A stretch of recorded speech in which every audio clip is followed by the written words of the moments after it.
Very good afternoon everyone. चलिए question start कर देते हैं। हम लोग सीपीयू का क्वेश्चन कर रहे थे ना।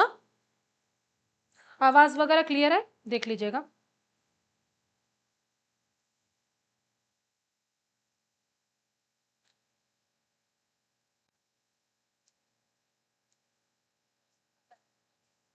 चलो, ऑल क्लियर। ठीक है, चलो। अब देखो यहाँ पे हम लोग 30 तक कर लिए थे। याद आया आपको? 30 तक हम लोग ने कर लिया था। क्या क्वेश्चन था? 30 था।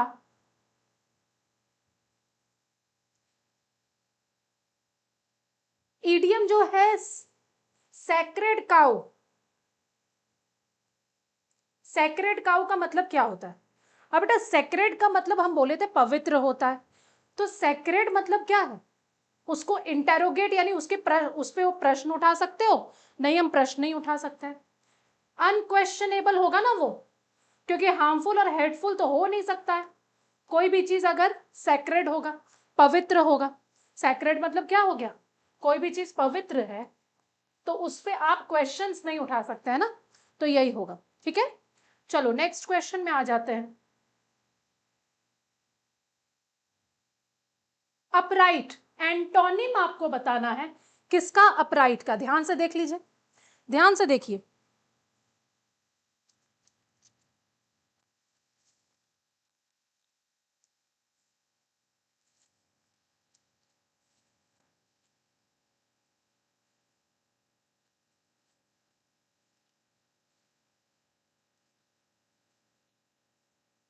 अपराइट का आपको एंटोनिम बताना है।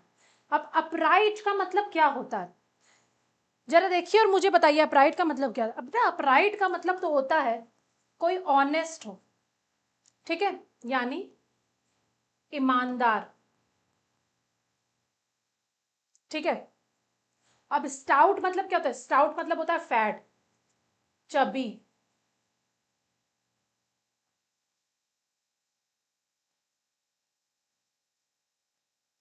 मतलब मोटा।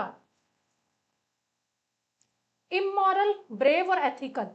ब्रेव मतलब बहादुर, एथिकल मतलब मॉरल वैल्यूज जिसमें हो। अब आप खुद बताइए, जो ईमानदार होगा उसका उल्टा इमोरल होगा ना। इमोरल, बोलिए। इमोरल मतलब क्या हुआ? जो मॉरल नहीं है। ठीक है, यानी जिसमें कुछ गलत हो। चलो नेक्स्ट आ जाते हैं। आसान था। 33 देखो, इनकरेक्ट फॉर्म ऑफ वर्ब बताना है। एक सेकेंड रुक जाना, कोई क्वेश्चन छूटा है।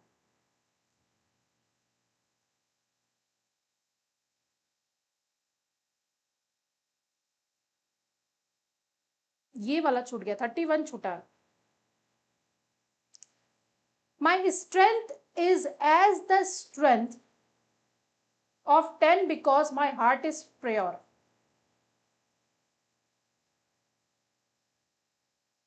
स्पेलिंग एरर बताना है इसमें। Spelling error.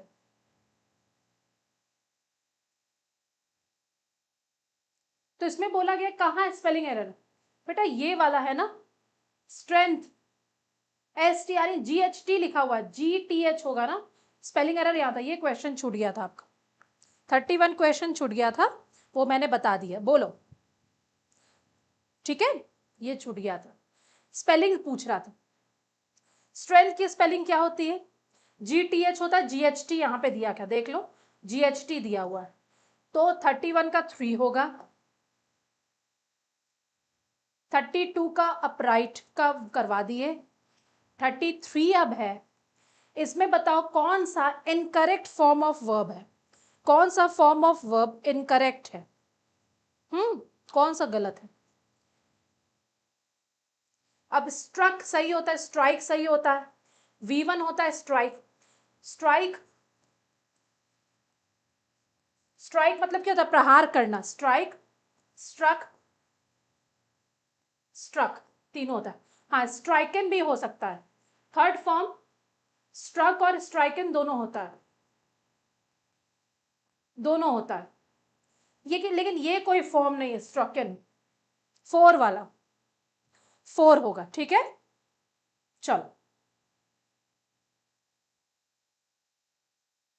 34 देखो, ध्यान से देखिए,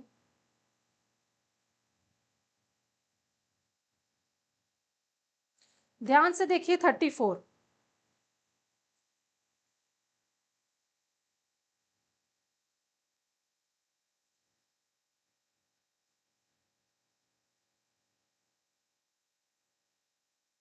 हाँ बेटा 34 देख लो।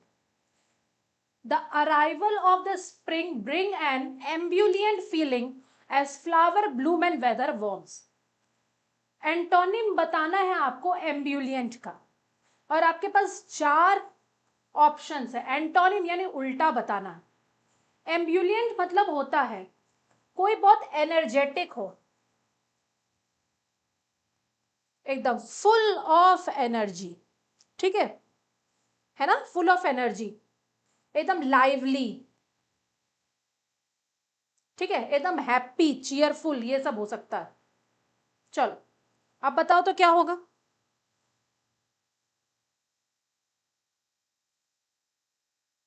बताइए जल्दी से। हाँ चीयरफुल भी लिख दे रहे हैं।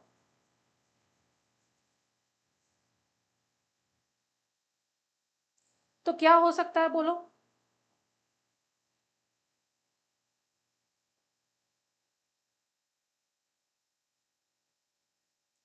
डेसिड्यूअस तो जानते हो ना, डेसिड्यूअस ट्रीज होता है, फॉरेस्ट होता है, उसको डेसिड्यूअस बोला जाता है। वियरी मतलब होता है टायर्ड,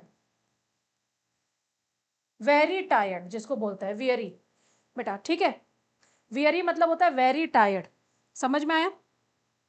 बोलो क्लेमेंट का मतलब क्या होता है। क्लेमेंट का मतलब होता है कोई चीज बहुत शोर शराबा, बहुत शोर, नॉइज, है ना, शोर। कोलाहलपूर्ण, कोलाहलपूर्ण भी बोला जा सकता है, कोलाहलपूर्ण भी बोला जा सकता है, ठीक है। तो आप बोलो एनर्जेटिक कोई है तो उसका उल्टा तो वियरी होगा, थका हुआ, सुस्त, एकदम लेथार्जिक टाइप का, ठीक है, एकदम लेथार्जिक जैसा, यानी सुस्त, तो यही होगा ना, ठीक है। चलो हो गया ये वाला, आ जाओ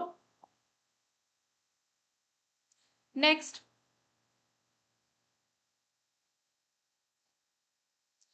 one who does not believe in God, ये तो हम लोग जानते हैं, जो भगवान के ऊपर भरोसा करते हैं, भगवान को मानते हैं, उनको थीस्ट बोलते हैं। जो भगवान को नहीं मानते हैं उनको एथीस्ट बोलते हैं, यानी कि नास्तिक।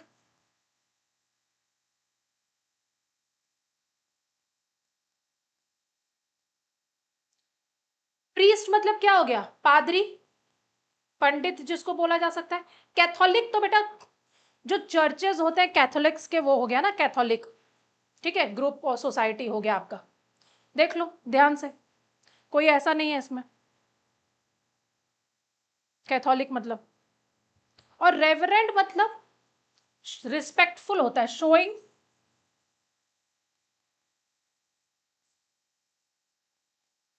रिस्पेक्ट, रेवरेंड, ठीक है। बोलो कोई प्रॉब्लम है तो पूछो। एक सेकेंड रुक जाना बेटा।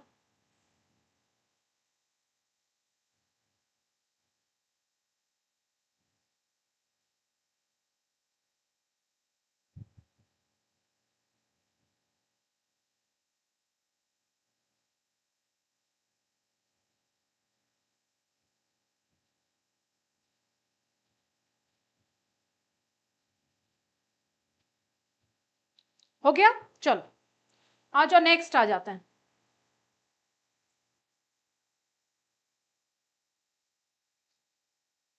क्वेश्चन नंबर, नेक्स्ट क्वेश्चन, ये क्या है 36।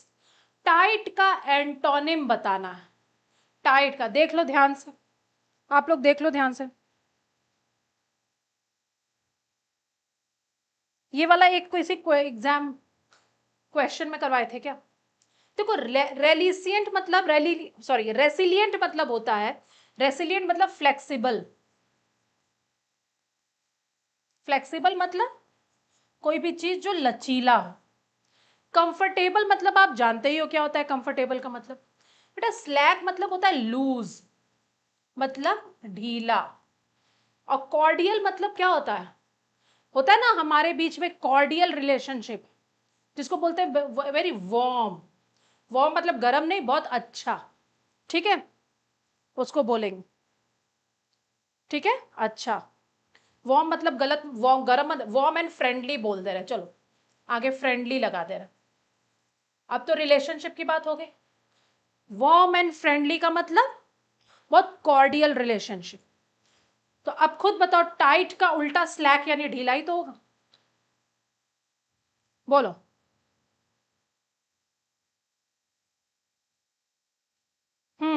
ठीक है, चलो नेक्स्ट में आ जाते हैं।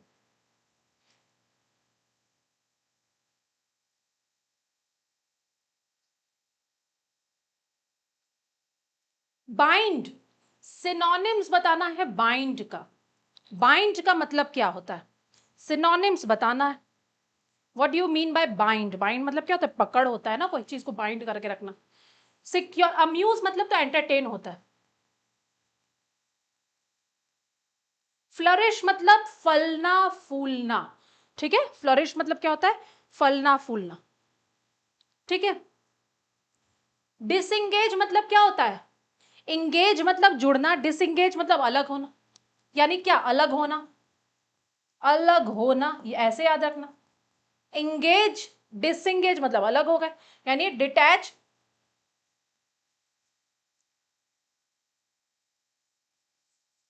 From something.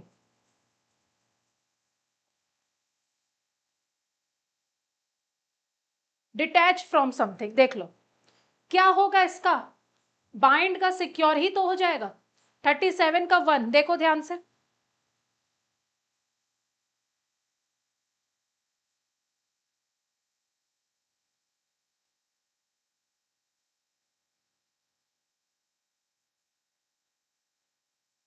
एक एक्स्ट्रा लगा दिया था, डिटैच।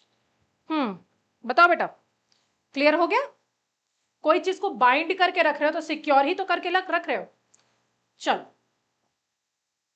आ जाओ। Place for storage of arms and ammunition, ठीक है। मिंट कहां होता है, जहां पैसा, coins are made, where coins are made, जहां पैसा बनता है या छपता है, टकसाल हिंदी में बोलते हैं इसको।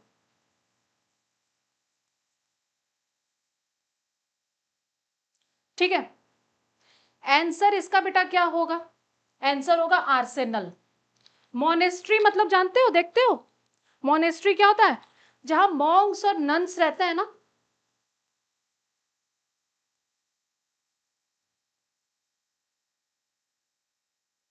रहते हैं वहीं पे, पूजा पाठ जो अपना रहता है करते हैं, देखना मोनेस्ट्री वगैरह लद्दाख वगैरह में देखोगे बहुत सा मोनेस्ट्री बनता है। और कलरी में आपको कलरी या कलनेरी जैसा दिखेगा ना, तो ये क्या है, एक किचन, कोई जगह किचन जैसा, जहां कुकिंग भी हो रहा है, बर्तन भी धुला रहे हैं, खाना भी वहीं पे रखा रहा है, ठीक है, एकदम जैसे जॉइंट जैसा जो होता है, ठीक है। तो वो आजकल क्या है, किचन मतलब क्या है, वहां खाना बनाने का बेसिन, सॉरी, खाना बनाने के लिए गैस चूल्हा भी रखा हुआ है, पानी भी वहीं रखा हुआ है पीने का, है ना, बर्तन रखने का भी स्टैंड वहीं लगा हुआ है, बर्तन धोने के लिए भी बेसिन वहीं पे लगा हुआ है, ठीक है, सब कुछ वहीं है। पहले ऐसे नहीं ना होता था, पहले क्या रहता था, खाना कहीं और बनेगा, आंगन में बर्तन धुलाता था, पानी के लिए स्टोरेज के लिए एक अलग जगह था जहां पानी रखाता था भरा करके, तो पहले ये था। अब क्या है, स्कलरी मतलब जहां कुकिंग भी होता है, क्लीनिंग भी होता है, सब कुछ होता है, देख लो ध्यान से, ठीक है। आप इसको कुक्स रूम भी बोल सकते हैं।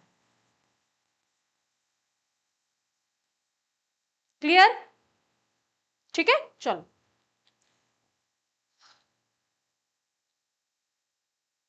39, the minister promise to provide free laptops to the public if his party came in power, क्या लिखना है अब इसमें, ब्रैकेटेड सेगमेंट को करेक्टली, अच्छा, पार्टी केम इन पावर में इसमें कौन सा होगा चारों में? जरा ध्यान से देखिए।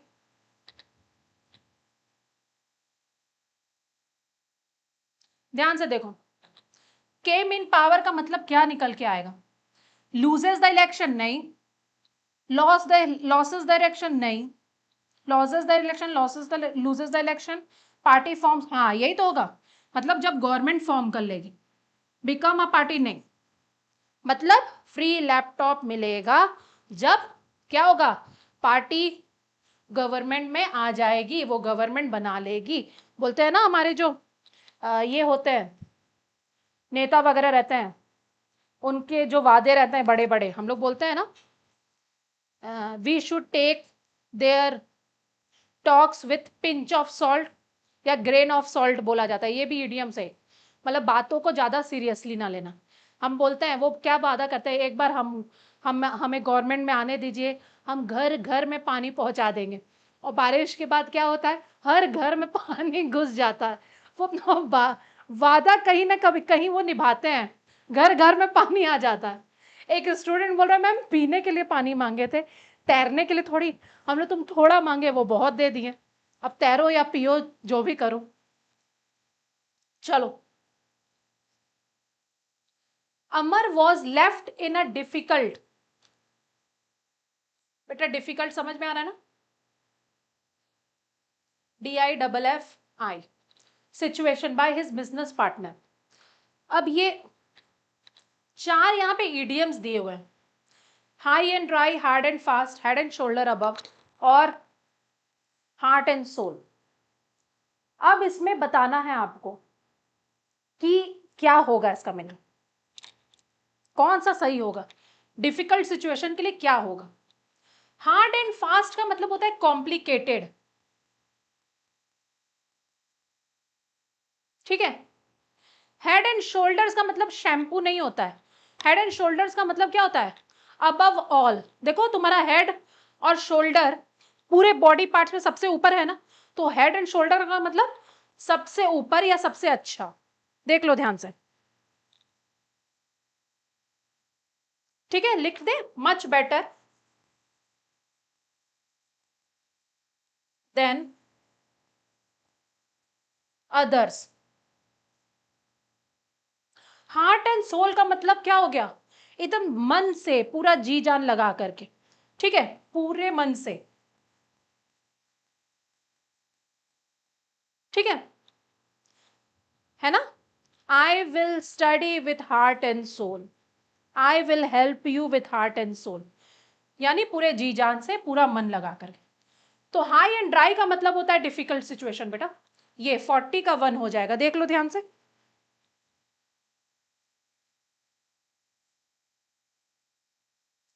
इसको और एक उसमें भी लिख देना, विद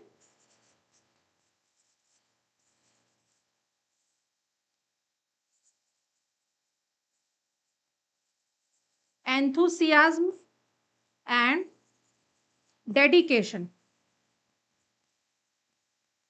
पूरे मन से, देख लो।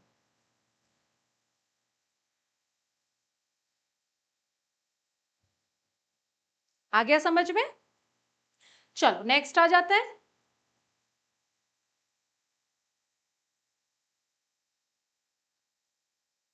आ जाओ, पैसेज आ गया। Mowgli is a character from Rudyard Kipling's classic the jungle book. कैसा कैरेक्टर था भाई, कैसा कैरेक्टर था वो? बिलवेड, ओवरलुक्ड, ओवरलुक्ड का मतलब तो अवॉइडेड होता है, अवॉइडेड यानी उसको अवॉइड कर देना, ठीक है। और स्कॉर्न और डिस्पाइज्ड, दोनों का मीनिंग तो बेटा सेम ही हो गया, स्कॉर्न और डिस्पाइज्ड का यानी तिरस्कार करना, तिरस्कृत, है नी, तिरस्कार कर देना। तो यहां बिलवेड सबसे ज्यादा प्यारा, चहेता, यही तो होगा, बोलो। द जंगल बुक, बोलो समझ में आ गया? आ जाओ।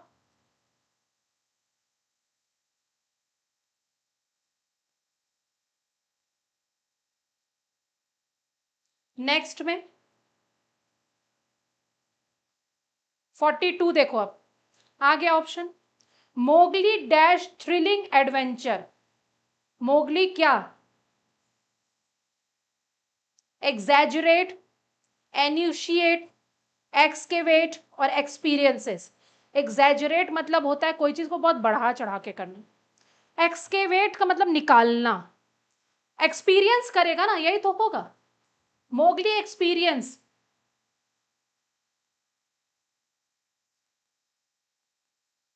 ठीक है, experiences, thrilling adventures and form friendship with various animals like Bagheera, the panther and भालू, द बियर। हम लोग देखते थे ना, पता नहीं तुम लोग देखे होगे कि नहीं, हम लोग के छोटे में, हम लोग जब छोटे थे तो ये आता था मोगली।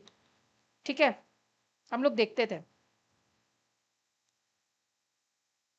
ठीक है, चलो, बगीरा था, है ना। चलो आगे बढ़ जाते हैं। Throughout the story, he dashed the challenges of living among both human and jungle creature. क्या करता था? पूरी स्टोरी में क्या दिखाता था? कि वो हमेशा कोई मुसीबत में पड़ जाता था ना, चैलेंज लेता था, तो ह्यूमन और जंगल क्रिएचर्स के बीच में रह करके वो क्या करता था? पूरी स्टोरी में चैलेंजेस ऑफ, क्या चैलेंजेस को क्या करता था वो? कस्टमाइज बनाता था क्या? प्रोक्यूर्स, कोऑर्डिनेट्स कुछ नहीं होगा, नेविगेट्स होगा, नेविगेट्स।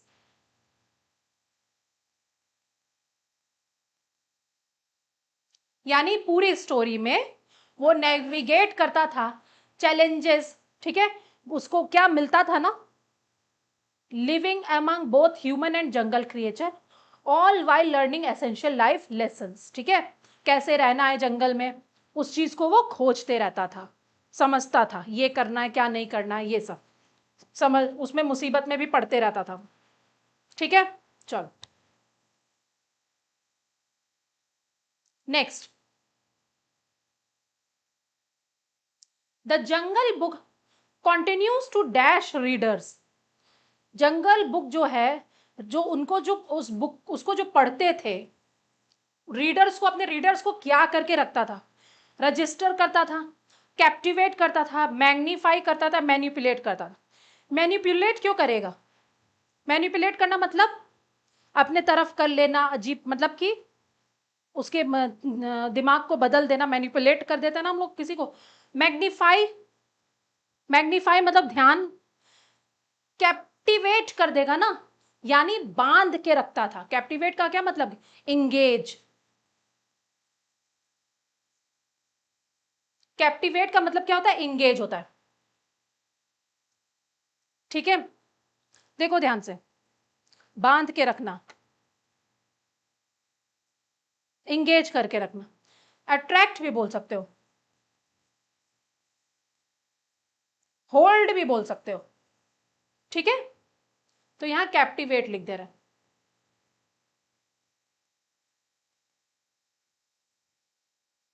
ठीक है,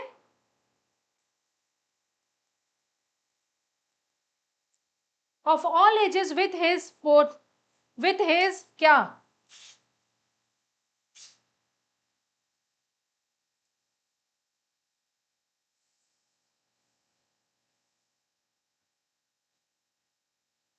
with his, it's dash portrayal of Mowgli's remarkable journey, journey of self discovery and the beauty of natural world. क्या होगा? अपने रीडर्स को कैप्टिवेट करके रखता था, चाहे वो किसी भी एज के हो, छोटे बड़े सबको ही देखते थे उसको। विथ इट्स डैश पोर्ट्रेल मतलब उसका छवि कैसा था?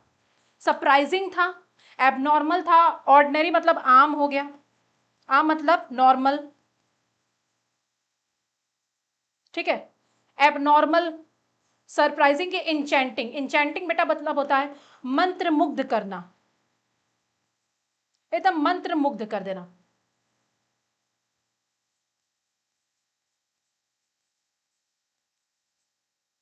ठीक है, मंत्र मुग्ध कर देना, इतना सुंदर। ठीक है, इंचैंटिंग, जैसे कोई सीनरी देखते हैं, द सीनरी इंचेंटेड अस, इस तरह हो गया ना, मंत्र मुग्ध, यही तो होगा। अच्छा देख लो,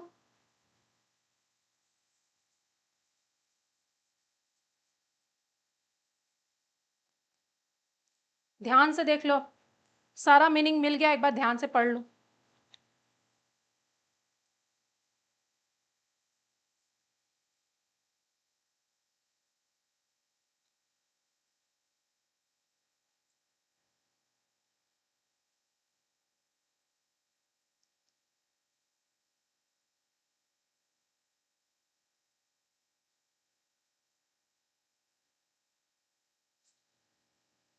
बोलो हो गया, आगे बढ़ जाए। चलो नेक्स्ट में अब हम लोग आते हैं, आगे बढ़ जाते हैं। आ जाओ नेक्स्ट पढ़ो। देखो ध्यान से, हम साइड हो जा रहे हैं, पहले हम पढ़ा दे रहे हैं ना, यहां से पढ़ना शुरू करो। क्या बोला गया है?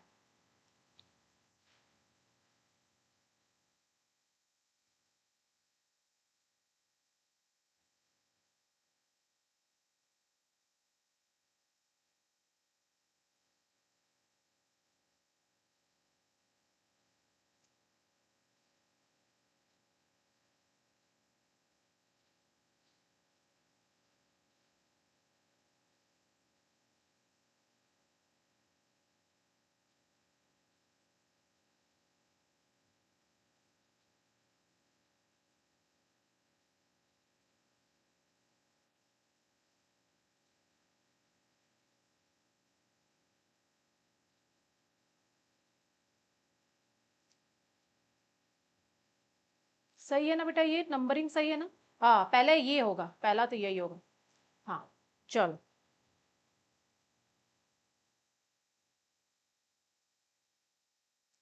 On 3 September 2016, a magnitude of 5.8 earthquake struck just northwest of Pawnee, Oklahoma, causing moderate to severe damages in building near the epicenter.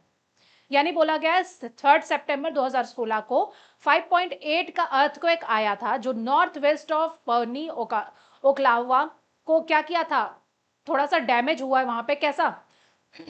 Moderate to severe होगा, क्योंकि वहां एपिसेंटर वही था। जब किसी जगह का एपिसेंटर होता है तो उधर थोड़ा सा ज्यादा वो होता है, घटना घटती है। आगे बढ़ जाते हैं। It was the largest ever recorded in the state. ठीक है, उस जगह पे सबसे लार्जेस्ट यही था अर्थक्वेक अभी तक का। द पावनी earthquake followed the dramatic increase in seismic events in the central United states beginning इन 2009। ठीक है, यानी जो पावनी का अर्थक्वेक था वो जो तुम्हारा 2009 में यूनाइटेड स्टेट्स में जो हुआ था, उसके बाद लगातार ऐसे कुछ घटना घटते आ रही थी, associated with the increase of underground waste water disposal by oil and gas operator.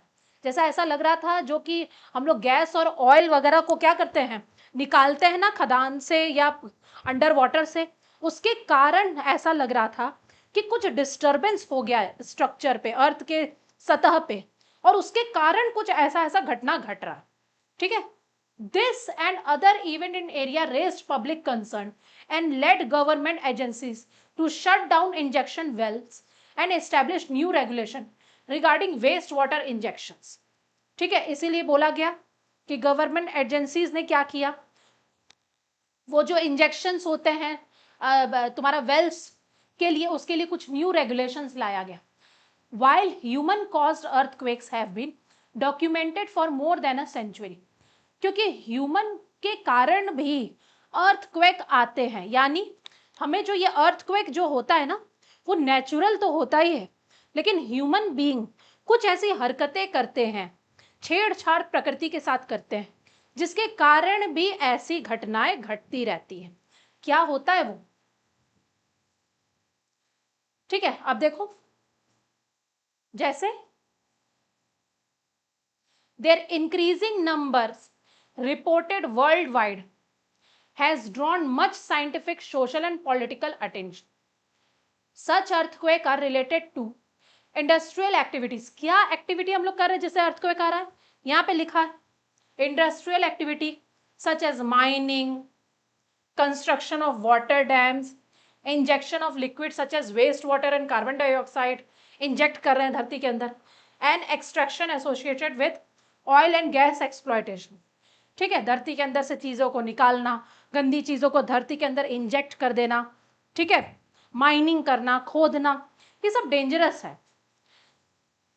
With the ever increasing demand for energy and mineral supplies worldwide, ठीक है, the number of human, क्योंकि जो डिमांड हो रहा है एनर्जी और minerals का चारों तरफ से पूरे दुनिया में, उसके कारण एनर्जी कहाँ से निकाले? तो धरती से ही निकल रहा है।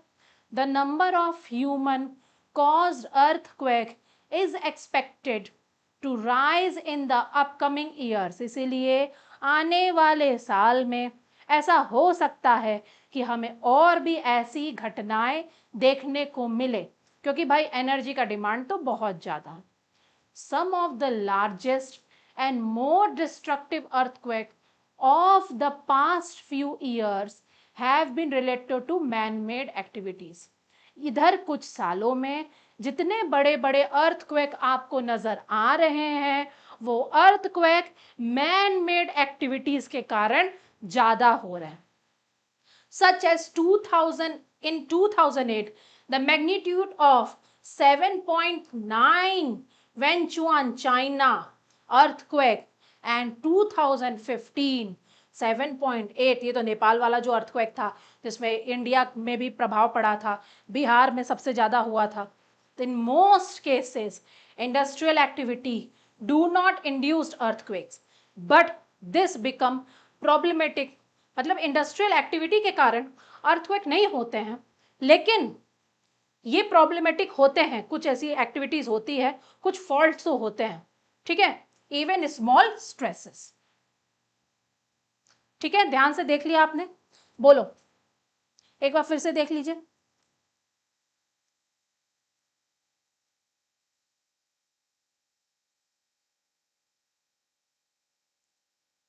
देख लीजिए एकदम ध्यान से।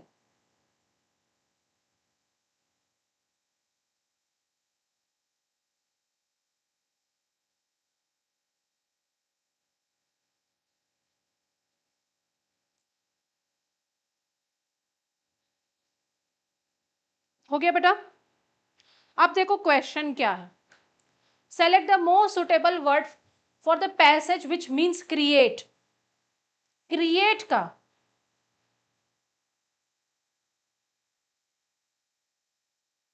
मीन्स होना चाहिए था यहां पे। क्रिएट का क्या मीनिंग होगा? डिप्लीट, सिज्मिक, डिस्टैब्लिश और इंक्रीज। कोई चीज जब तुम क्रिएट करते हो तो हमेशा कोई चीज, मतलब कुछ बना रहे हो तो कुछ बढ़ा ही ना रहे हो, है ना? इस धरती में जब तुम कुछ बना रहे हो तो वो चीज बढ़ रहा है। इंडस्ट्रीज क्रिएट करते जा रहे हो तो इंक्रीज हो रहा है उसका नंबर, तो इंक्रीज ही तो होगा। देखो क्या होना चाहिए, बोलो कोई और ऑप्शन लग रहा है क्या?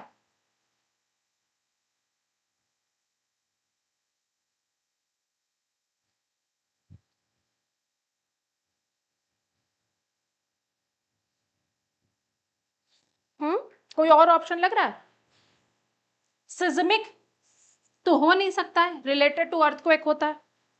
डिस्टैब्लिश मतलब क्या करना? डिस्टैब्लिश तो इस्टेब्लिश का उल्टा हो गया, ठीक है, यानी इसको खत्म करना। ठीक है, डिप्लीशन, डिप्लीट करना मतलब खत्म करना, छेद होता है ना, डिप्लीशन ऑफ ओजोन लेयर होता है जो। तो कोई इससे रिलेटेड है क्या बेटा? बोलो तो, कोई ऐसा है? नहीं है, इंक्रीज ही होगा, बोलो। ठीक है, चलो आगे बढ़ जाते हैं हम लोग नेक्स्ट में।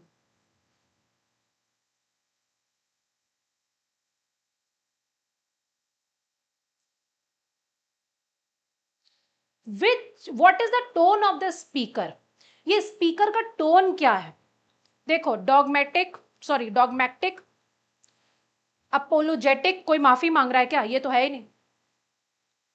कंटेम्पशियस और सिनिकल। ध्यान से देखो, बताओ जल्दी से बताओ, मुझे बताओगे क्या टोन है भाई?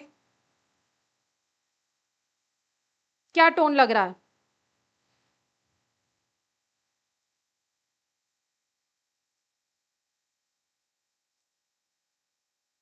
अब तुम्हारा कंटेम्पशियस मतलब क्या होता है? कंटेम्पशियस मतलब होता है जैसे मजाक उड़ाने जैसे, मॉकिंग बोल सकते हो, ठीक है, मॉकिंग बोल सकते हो, ठीक है। समझ में आ गया ना? चलो, मॉकिंग हो गया। सिनिकल का मतलब जैसे सरकास्टिक नहीं होता है कोई, सरकास्टिक मजाक जैसा उड़ाना, डिस्ट्रक्टिंग जैसे, ठीक है उसको। तो इसमें क्या होगा? डॉगमेटिक होगा। डॉगमेटिक मतलब कोई भी चीज के विषय में आपको बताया जा रहा है, ऐसे सोचो ना,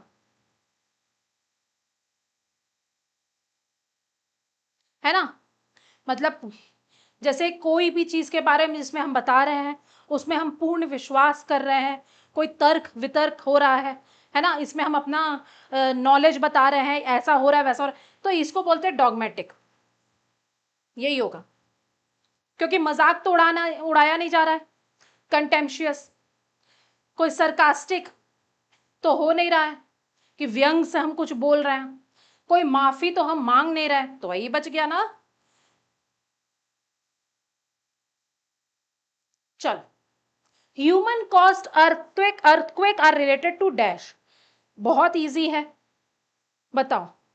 ह्यूमन के कारण जो अर्थक्वेक आता है वो क्यों आता है, ये क्वेश्चन पूछा जा रहा है। क्यों आता है? आर्टिफिशियल इंटेलिजेंस के कारण, हाँ, इंडस्ट्रियल एक्टिविटी के कारण, पॉपुलेशन एक्सप्लोजन के कारण, या स्पेस एक्सपीडिशन के कारण। क्यों आता है बताओ? क्या है कारण? एआई के कारण हो रहा है? नहीं। पॉपुलेशन के कारण हो रहा है? नहीं। स्पेस के कारण हो रहा है? नहीं। इंडस्ट्रियल एक्टिविटी, अरे भाई वही तो था, माइनिंग, कहाँ कहाँ गया ये, माइनिंग, ठीक है, injection, construction of water dams, injecting waste water and carbon dioxide, यही तो था।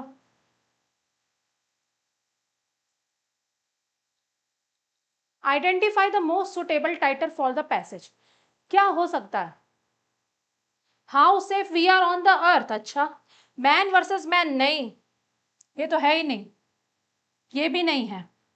सिज्मिक, इसका कोई नहीं है रिलेटेड। इंडस्ट्रियल थ्रेट्स, यही तो होगा 3 नंबर, क्योंकि पूरे पैसेज में हम लोग इंडस्ट्री का जो थ्रेट है उसी के बारे में बात कर रहे हैं, जो जो उन लोग कांड करते जा रहे हैं और हमें ह्यूमन बीइंग को परेशान होना पड़ रहा है, ठीक है। चलो,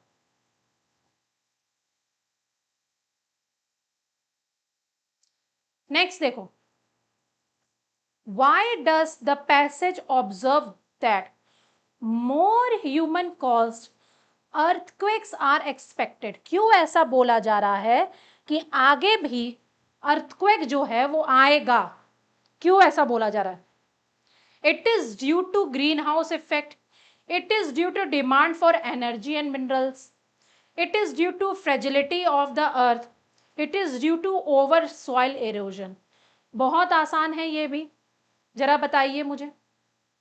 बहुत आसान है, क्योंकि हम लोग पढ़े थे कि मैन मेड एक्टिविटीज जो है, कौन सी एक्टिविटीज, वही जो ऊपर डिमांड जो बढ़ रहा है एनर्जी और मिनरल के लिए वर्ल्ड वाइड में, उसके कारण ये एक्टिविटीज हो रहा है मैन मेड, और उसके कारण ही क्या हो रहा है, ठीक है, अर्थक्वेक जो है हो रहा है, सीधे तो लिखा हुआ है, तो यही ना होगा, demand for energy and minerals.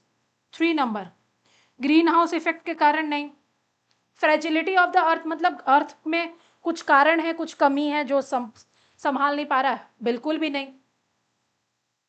Due to over soil erosion, ये भी नहीं होगा। बोलो बेटा, समझ में आया?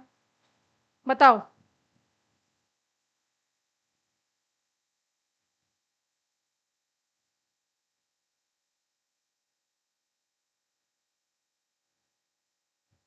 जल्दी बताइए, समझ में आ गया?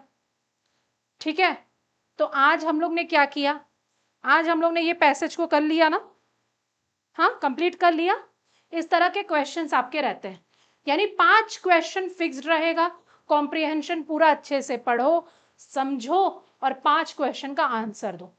वो तो एकदम समझ लो पैसे से एज इट इज उतार दिया जाता है, बहुत आसान ही रहता है हमेशा। और 5 तुम्हारा रहता है क्या, जो फिल इन द ब्लैंक्स के फॉर्म में आता है सीपीओ में। तो ये सब तो रट्टा मारो, और सीपीओ में बेटा वो कैप तो ज्यादा रहता है, ठीक है, वो कैप का पोर्शन बहुत ज्यादा रहता है, तो इतना समझ के रखो। तो आज हो गया, नेक्स्ट क्लास में हम लोग एक और पेपर को डिस्कस करेंगे, ठीक है। चलो आज के लिए इतना ही, यहीं पे स्टॉप कर देते हैं, नेक्स्ट क्लास में फिर से मिलते हैं। That's all for today, have a good day everyone, जय श्री राम एंड राधे राधे।